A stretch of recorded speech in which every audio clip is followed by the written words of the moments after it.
Hello and thank you for watching. This is without doubt one of the most important presidential elections in a generation. This is a crossroads for our college and our profession. It's an opportunity to elect someone who will change the college for the better, to a college that listens to, serves and represents you, to a college whose leadership will advocate for you, to a college that properly values you, your diversity and your inclusivity. I'm passionate about our college and about representing you. I'm a full-time physician who regularly does the acute medical take and who delivers care in corridors.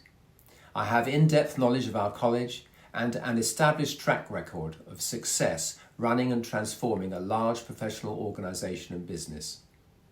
An FMLM leadership assessment said that I am, quote, a highly effective leader able to deal with complex issues and guided by a strong personal belief system. I stand by my principles and my promises.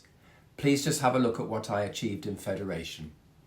As an example, it was me who led the fight against PACES being made completely virtual during COVID, against considerable opposition, both internal and external. I believed then, as I do now, that maintaining the face-to-face element of PACES is an essential principle. So essential that if I had failed in this, I would have resigned.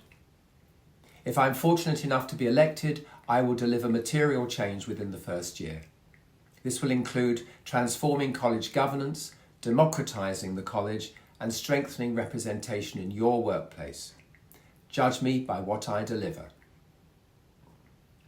Although I was a Vice President in 2014, I have not been part of college leadership for some years, and I had absolutely no part in last year's crisis. Federation, which I've led for the last 6 years, is a 3-college organisation, and to be honest is held somewhat at arm's length by the RCP. I'm sure, like me, you're really worried about the state of our profession and the reputation of our college. We're all feeling both undervalued and not listened to. We see resident doctors leaving due to an unfavourable recruitment system, inflexible training programmes and poor work-life balance. Portfolio route training is increasing and will soon dominate. In order to maintain and protect high quality in training, I'll lead and support efforts to encourage portfolio route doctors to use our training products, including the ePortfolio and our exams and assessments. Like you, I've seen others stepping into our roles and worry people simply don't understand what the USP of a physician really is anymore, what it is that distinguishes us from other healthcare professionals.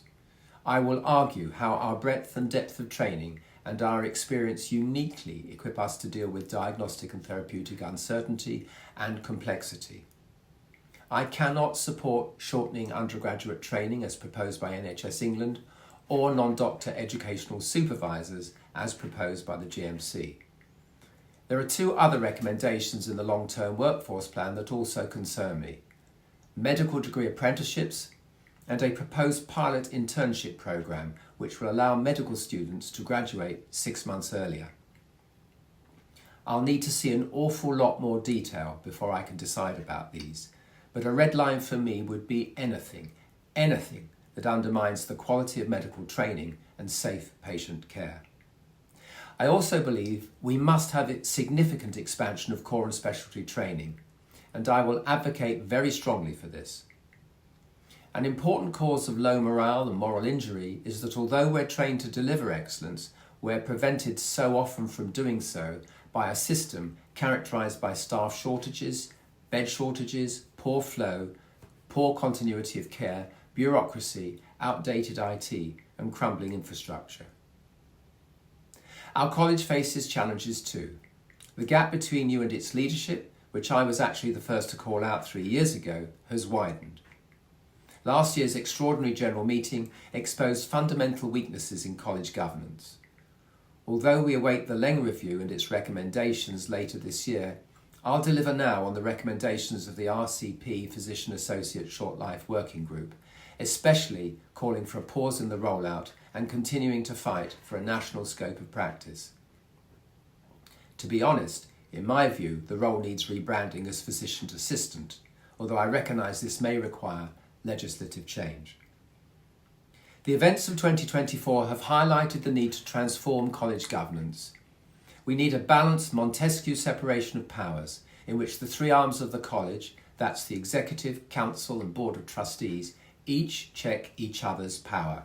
And this includes a strengthened council given proper authority to check the power of the executive, in other words, of the president, vice presidents, registrar, treasurer, CEO and executive directors, in whom an awful lot of power has historically always been centralised. It's essential that going forward they properly consult, properly listen and take advice. It's also essential that the physician voice is the preeminent voice in the college and is properly heard, including in the Board of Trustees. The board has 15 members, of whom 8 are physicians, and the chair is lay. I think this should be reviewed. I will also improve college democracy.